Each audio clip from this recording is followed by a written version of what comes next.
Hey everybody, Will Brink here, brinkzone.com. Want to cover a couple of topics today that keep popping up, which is NAC, N-acetylcysteine, and the status of N-acetylcysteine, and natural immunity, which is the sort of the new buzz term that seems to be getting thrown around a lot.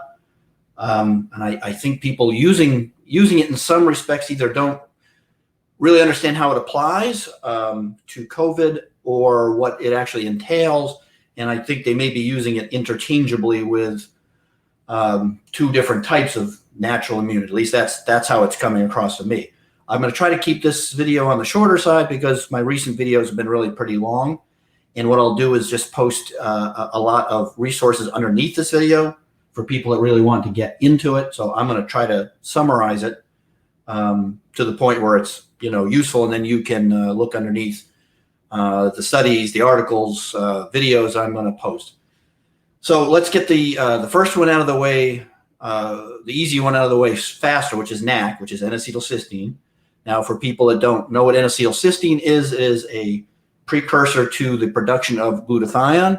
Glutathione is essential for dealing with viral infections, general health, honestly, oxidative stress, immune system, and so forth. It's immensely an important molecule in your body, of which I have written about for 20 plus, almost 30 years.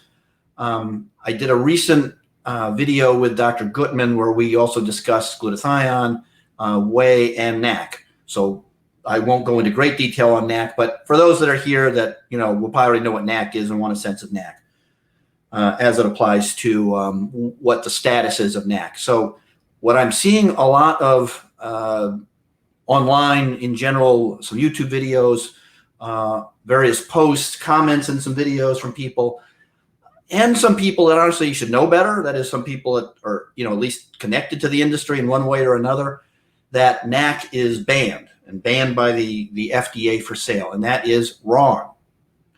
If you hear a little frustration in my voice, I'll be honest with you, I am feeling a little frustrated about that, and the next topic we're going to cover, because it's getting it's getting a little difficult to get through the signal to noise on this topic.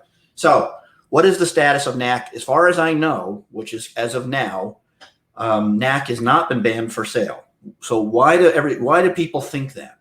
So the backstory to that is that the FDA sent a handful of letters to a handful of companies that were selling NAC as a hangover cure, of which it actually is something beneficial to take for prevention of hangovers, or at least the damage that hangovers can do. Again, back to glutathione, alcohol can deplete the liver of glutathione and so forth. So the FDA sent some letters to these companies saying that they were making medical claims, structure function claims, it's called, and telling them to cease and desist doing that. But within those letters, they also mentioned that from their perspective, that NAC was not a dietary supplement, that they viewed NAC as a drug. And that is based on a 1963, I believe, drug application. Yes, that 1963 is how far the FDA decided to, out of the blue, pull that out and decide they were going to even mention this.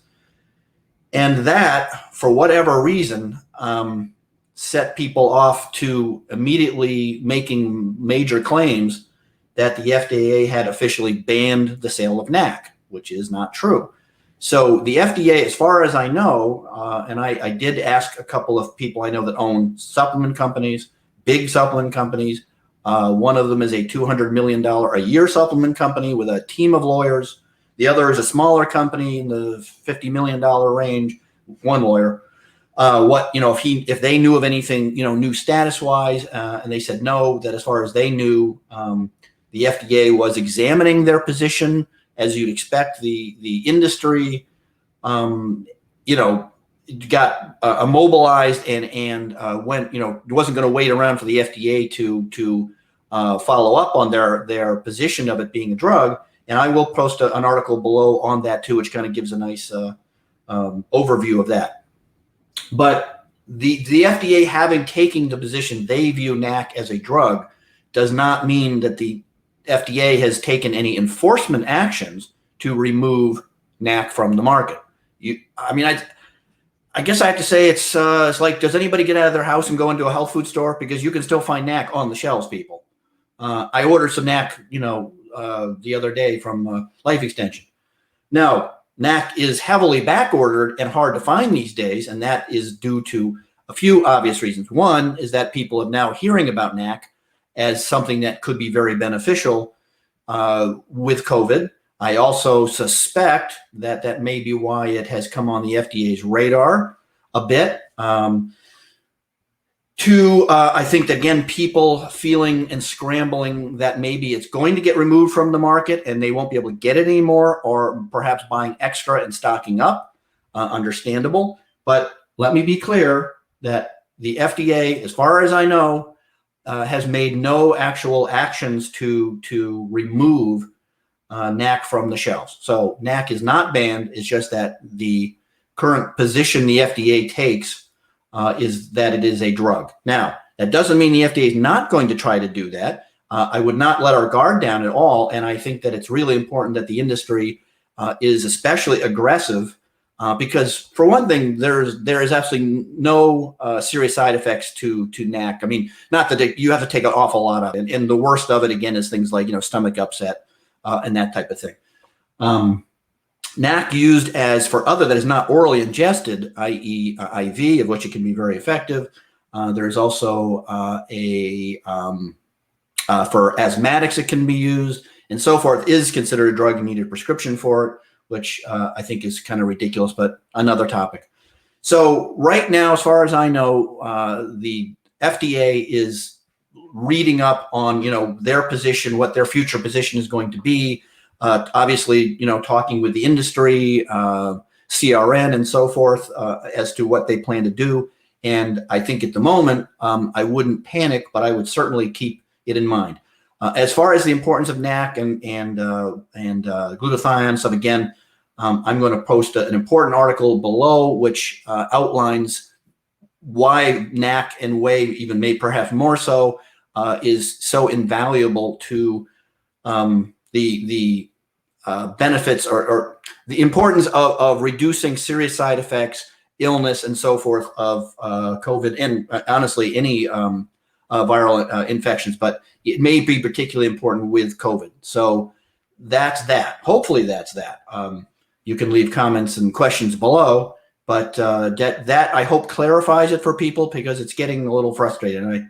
I have gotten, I have to admit, I got a little short with some people online who were acting as if they knew it all, and cut and paste a couple of things, quote unquote, proving that NAC had been taken off the market and banned and so forth. And honestly, I got a little short because honestly, well, my patience these days is running a little short because, like a lot of people, I'm busy. I'm trying to get out good information that helps people. I'm trying to run a new show and so forth. Okay, so that's NAC, and the next topic is a little more in depth, a little more complicated, and I will try to not go into great depth about it and summarize. Natural immunity. This seems to be, like I say, the buzz term, and I think people are interchanging two types of natural immunity. So there's natural immunity that one derives from getting COVID, i.e. having antibodies, somewhat protective antibodies from COVID after having COVID, hey, getting infected. And that's one form of natural immunity that's being discussed and being thrown around a bit. Again, I'm not sure if people fully understand it, but I hear it a lot. And the other type, of course, is just your immune system. What is your natural ability, your natural immune system strength and ability to resist COVID or dealing with, again, anything. But we're on a COVID, trip these days because we're kind of stuck in the middle of COVID. So to me, I just find people are using them. They seem to be using them interchangeably. Why aren't we talking about our natural immune system? Why aren't they talking about natural immunity? I'm not even sure who they are. Who is they? FDA, CDC, NIH, FBI, BBC, MSNBC. I'm not completely sure, but people keep saying they are not talking about. And they have not done a great job of talking about a lot of things, right? We all know that. So we all can agree, no matter where we stand, that the messaging, the general messaging since day one has been god awful. But that's another topic. So let's talk about the first one, which I mentioned, which is naturally derived immunity from being exposed to COVID. This is not an easy topic to go into, without taking up a lot of time. And so I'm going to try to summarize this. So you people that are maybe, have been following data and have a science background are going to have to cut me a little slack here. But I'm going to try to summarize this as best I can. So one problem with COVID is that if you read a paper last week on COVID, vaccines, natural immunity, whatever, it's changed this week. And I kid you not. So natural immunity, the papers that have been coming out are very positive about natural immunity derived from getting COVID, as far as it being protective of getting reinfected, and if you get reinfected, having serious complications and so forth. They've been generally pretty positive. And they vary. Now, of course, people have locked on like pit bulls in a pit bull fight onto that Israeli study, suggesting that natural immunity is considerably more robust and lasting longer than vaccine. But there are a number of studies, and it ranges quite a bit. But I think the studies are pretty clear that natural derived immunity appears to be quite protective. And it should be. That doesn't come as a big surprise. But here's the thing. Again, you should not lock onto that as firmly as people may be doing, as locked in. That data will continue to come out. It will continue to come out as from a original alpha versus delta. There's a number of big moving parts going on there. So from an epidemiological perspective, that looks very promising. But when you get down in the hood, and these are just what they call serological positive people. That is, they've just been tested with non-specific tests that just show they were exposed to COVID at some point. They're not going down into, at least in these large-scale studies, into the more objective, specific testing. That is, types of antibodies, memory B cells, type T cells, and so forth. That's a big deal. I think that we're so very positive about that. But I also think that there's something missing here. Now, I'll tell you from my personal perspective, I know a handful of people that had COVID in 2020. They tested seropositive for COVID. They got Delta, and they got very ill. One of them almost died. I did a whole video on his situation. He's very well known in the industry. His name is Bill Phillips, and I will put his video out. But he's not the only one. I know a fair number of people at this point that every single one of them who had this experience, like I say, thought they were all set, thought the natural immunity would cover them. Not only did they get sick, they got really sick. Now, that is odd because they shouldn't, as the studies suggest that, okay, even if you get it a second time, it should be less intense, similar to having vaccines. And at least some of the real world experiences that I've seen, this is not the case. Now, I do posit a explanation for that in the other video. I'm not sure exactly why that is. I think that actually has more to do with human behavior than actual physiological, difference. That's my thought, and I do cover that in the other video on what I think is going on. But having said that, now, and these are just people I know. They're not my little small circle. Remember, I've got a lot of people follow me on Facebook and communicate with me email, and I see this quite a bit. And this has been a pretty consistent comment. That is, I had COVID, 2020. I tested seropositive for it at some point. Thought I was good to go, and if I had known the second round was going to be that bad, I would have gotten vaccinated. So my personal experience and what I'm seeing is that either by sheer coincidence, I just happen to know a group of really, really rare people, statistically really rare people, or it's a lot more common than maybe the data suggests. Again, I don't know the answer to that. I tend to think, honestly, that it's more common than the data suggests versus I just happen to know the incredibly rare people that the second time they got, COVID, it was really bad, and they had regretted not getting vaccinated and so forth. So I don't know the answer. I'm not claiming, that is subjective, anecdotal information. That's not science. However, I think we are all doing our best to balance the science that gets published, which, as we all know, also has a tendency to bounce around a bit. There's consistencies in there. It's not like every other day it's a 180 turn. No matter what people keep saying, oh, they keep changing their mind. They don't keep changing their mind, but we are dealing with what is referred to as a novel virus. I think people may need to go look up what the term novel means, because it means they don't know that much. They don't start it out. They don't know much anything about it other than the family of viruses it came from. So that's going to change, and things keep changing. And I will tell you that it's at this point, there's so much data coming out that it is literally week to week. I kid you not, which is difficult. I mean, I have all day to do this stuff and can read studies, which I literally do.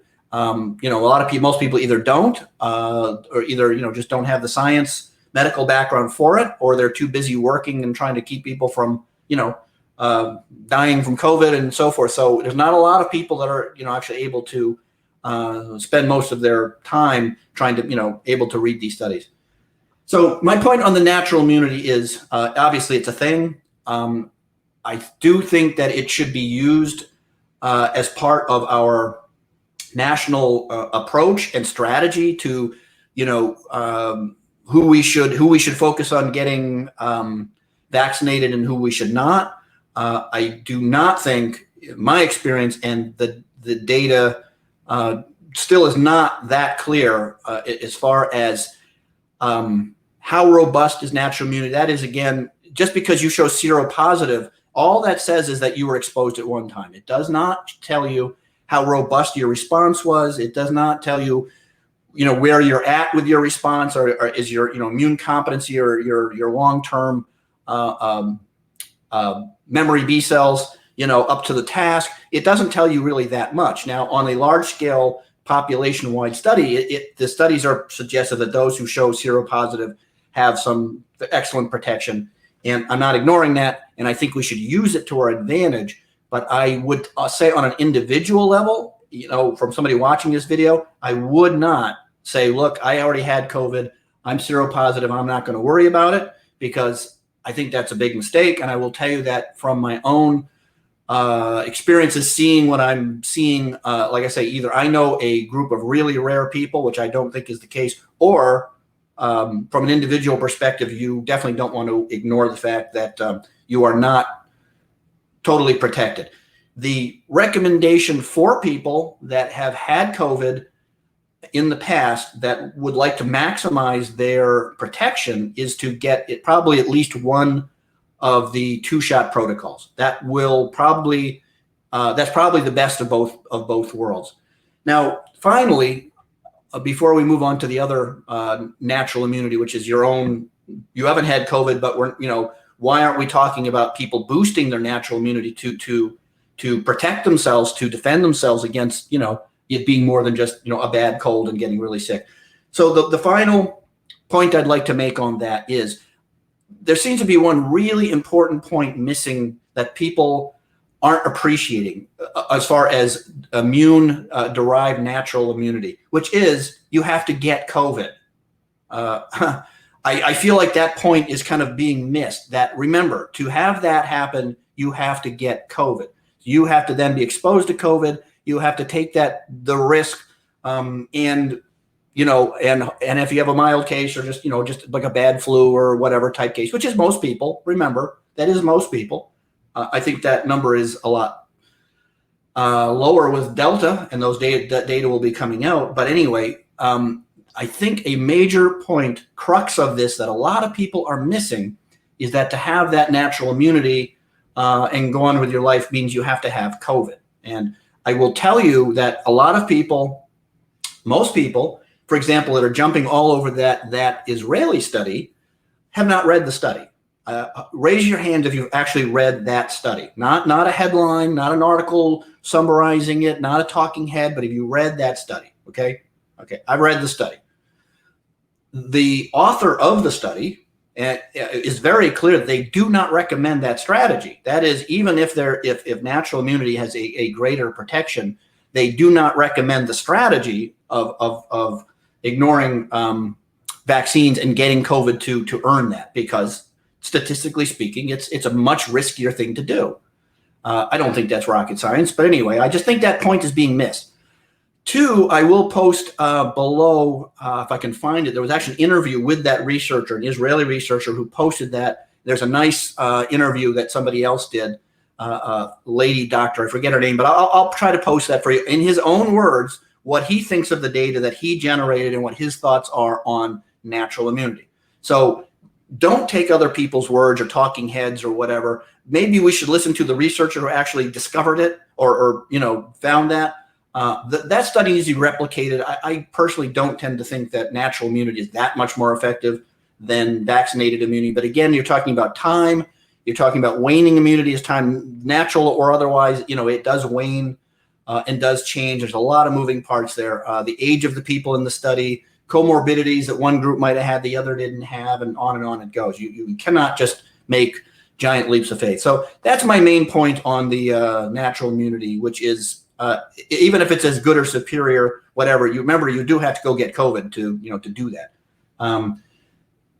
The recommendation is that as far as the best protection is concerned, the reverse is probably the best route, which we're all going to experience whether you like it or not. That is, people that have been vaccinated who are then exposed to COVID and have a mild breakthrough type infection, who then generate some additional protection, which is more of a general protection versus a specific protection from the vaccines, probably the best of all your protection.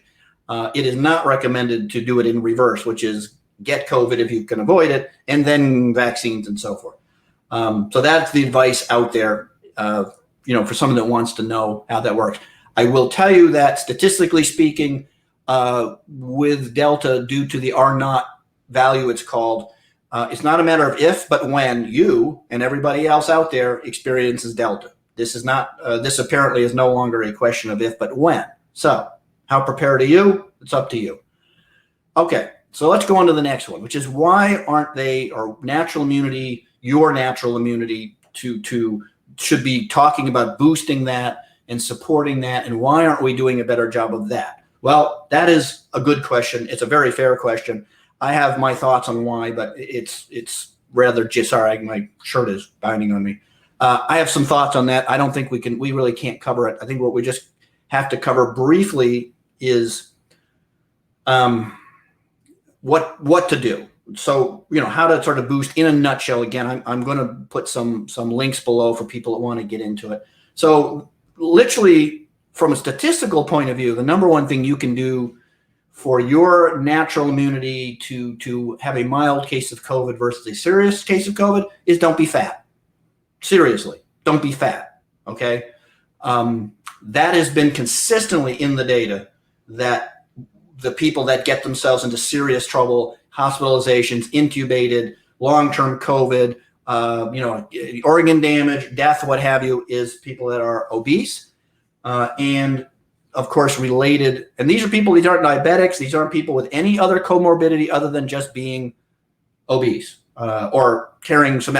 Obesity is a medical term. It sounds obviously kind of awful to people, but a specific BMI level. Now, this is not news. Look, everybody listening to this, we've had over a year to know this. So you all know this. This has been certainly hasn't been hidden by the media or anybody else. And everybody out there has had a year plus to work on that. And if there was one thing you could have done to lower your chances of serious complications from COVID, would have been working on losing weight. Now, I understand it's easier said than done. I understand that in this COVID situation, being stuck in your house and all that is, if anything, the opposite has happened, which is people have gained weight. Very dangerous precedent, something we could talk about, another time. But why is that? So a paper, this is not news, honestly. I mean, but I'm going to bring in a paper that was up just came out recently called Understanding the Link Between Obesity and Severe COVID-19 Outcomes, Causal Mediation by Systemic Inflammatory Response. So what does that fancy title mean? So basically, obesity, carrying extra body fat, is in itself inflammatory. The people that are, carry more and more extra body fat, and this has been known a long time. There's nothing new here. Tend to have higher levels of inflammatory markers such as CRP, TNF alpha, and others. This is not new.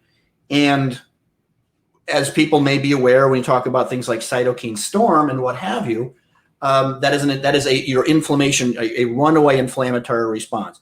Now, there is the reason for that is due to something, I think personally, due to something called reactive oxygen species, ROS, which I will link my major article below, video. And I think controlling that is a key, if not the key to all of it. But so far, I've been pretty much a lone voice in that. So, and that's frustrating me too, because I was hoping after a year after mentioning this that others would catch on. So far, I'm not seeing it. So anyway, so people that carry additional body fat, let's say people that are clinically obese and so forth, they are what we would refer to as have a subclinical inflammation. And they're just slightly more inflamed, but chronically so than other people. And so what does that mean if you get COVID? Well, what it basically means in a nutshell is that if you're already closer to having an elevated inflammatory systemic inflammation, you don't have as far to go or that far to go until you're in a hyperinflammatory state. You have a much shorter distance to go. And that's obviously not exactly scientific as far as explanation, things like, mechanisms and all that. But I think the basic thing to wrap your mind around is that obesity, and not including now, that's one comorbidity, but it's a big one. If you add other comorbidities such as obesity-related stuff, such as diabetes, heart disease, of course, is a known comorbidity. Now, aging, which of course you don't have any control over, and some other things, a number of other things, asthma and so forth. When you add those, to that, you are putting yourself behind the eight ball and have a very elevated chance of getting yourself in serious trouble. So that's like a straight one, an easy to explain one. Again, I'm not going to say it's easy to do. It's easier said than done. I understand that because I, again, have worked with people for almost 30 years on weight loss and healthy weight loss. That's another topic, of course. But look, that is, if there's something you want to do, if you want to keep talking about natural immunity, how, what can we do to bolster our natural immunity against serious complications? That's a big one. Subclinical inflammation is bad. You don't want that.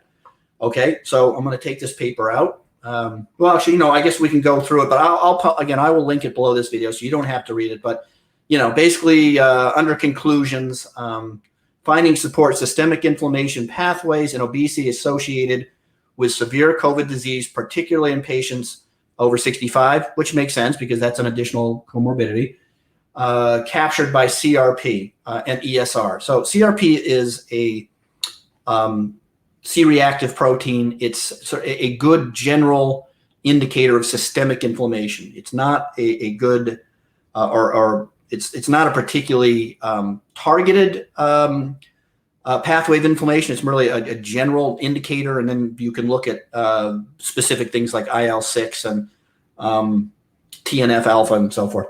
So keep that in mind. And this is nothing new. I mean, I'm not even frankly sure why they even had to do this paper. This is kind of a no-duh paper, to be honest with you. But there it is. I mean, I'll post it for you, and you can look at it. So, all right. So that's number one.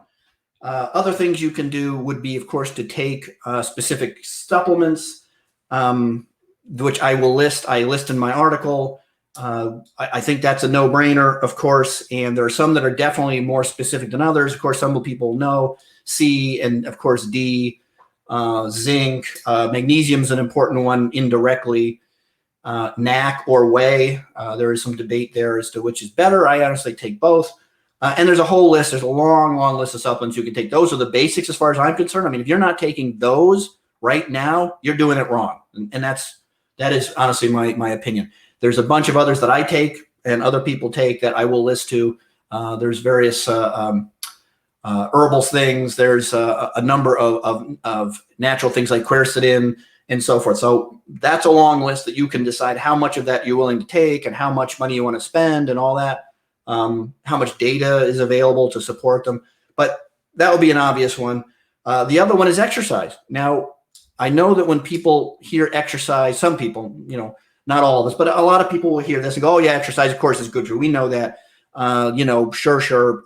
But it's not just that. It's very specific. There has been a couple of studies that came out that actually found that intense intermittent exercise was very effective at boosting the specific areas and arms of the immune system, again, that tend to fight, that will fight COVID and other viral infections.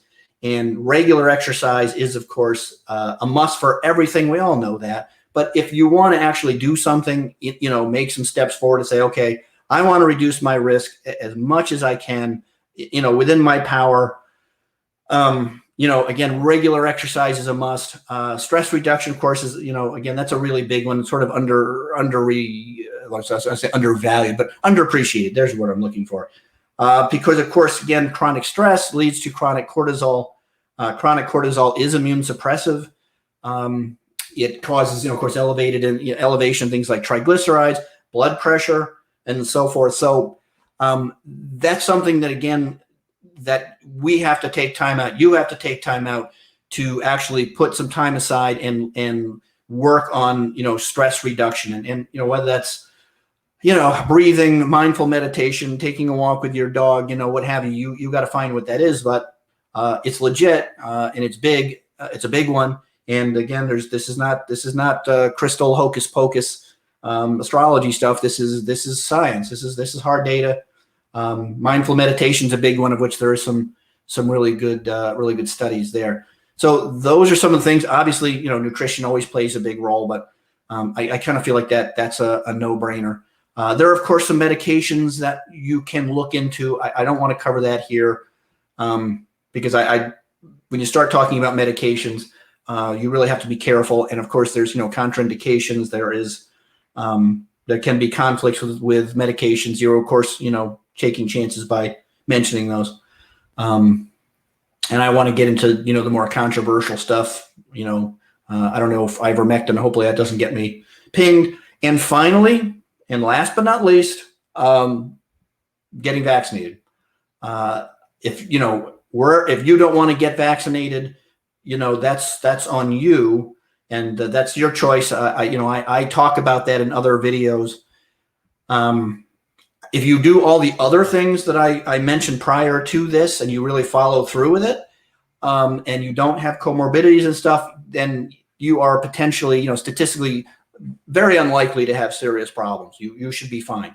However, again, I will say that in my little circle of people, whether I just happen to, by sheer coincidence, know these people and it doesn't happen outside my circle, or it's just more common than we realize, especially with Delta, those people that I mentioned before, these were healthy people. These were active people. These were, people that are in the gym. These are people that were doing, I think, pretty much what I was talking about. All of them under 60 and so forth who got really ill. Like I say, one almost died. I know of at least a few others that were hospitalized, ended up needing oxygen. They were okay, but they are also suffering quite a bit, months later with COVID. I don't think people understand that it's not an on-off switch. Okay, for a lot of people out there, a high percent are dealing with, long COVID, and it's real. Long COVID's real. How long does long COVID last? We don't know, but I can tell you don't want it. So I won't get too deep into the controversial type thing of vaccines. I will say for the record that I'm vaccinated.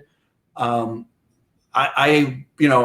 pretty good with data and understanding, where that is, and I'm a risk to benefit guy. I'm going to make the objective risk to benefit assessment of what are my risks doing this versus that, and I'm going to make a choice on that.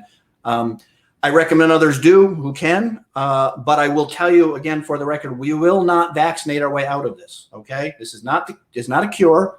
It's not how we, it is the way, it is a way it will help us go from what they call a pandemic to an endemic state. That is that COVID will be sort of a background, less dangerous virus at some point. Hopefully that's coming sooner than later. But again, you have to think of it more like the flu, which the flu is endemic. It's not pandemic. Though there have, of course, been flu pandemics.